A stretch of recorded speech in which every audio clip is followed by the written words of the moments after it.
What's up, guys, and welcome back to The Split with Legit.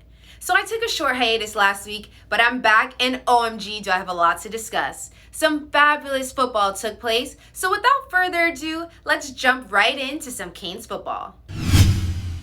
Miami definitely fell into the bye week blues during their matchup against North Carolina State, where, to be quite honest, I didn't see them coming out of. But clearly, QB Derek King must have been reading my text messages because he led the team to a 44-41 comeback victory.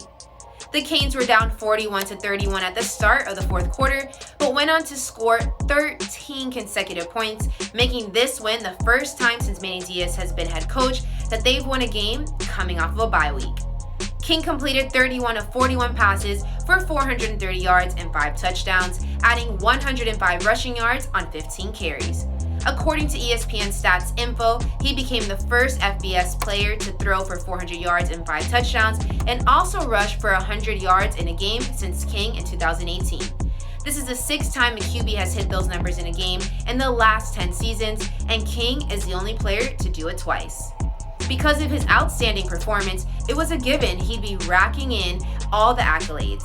This week, he earned the Walter Camp National Offensive Player of the Week, the Manning Award Star of the Week list, Reese's Senior Bowl Co-Senior of the Week on offense, and he was named to the Davy O'Brien Foundation's Grade 8 list. He was also named ACC Player of the Week, and really all I have to say is, all hail to the King of Miami. Now, wide receiver Mike Harley had his second breakout game for the Hurricanes. He scored on a 54-yard catch and run from King with less than 3 minutes left in the game to put Miami ahead and ultimately win. Harley finished with 8 catches for 153 yards and 2 touchdowns, also earning him ACC Player of the Week.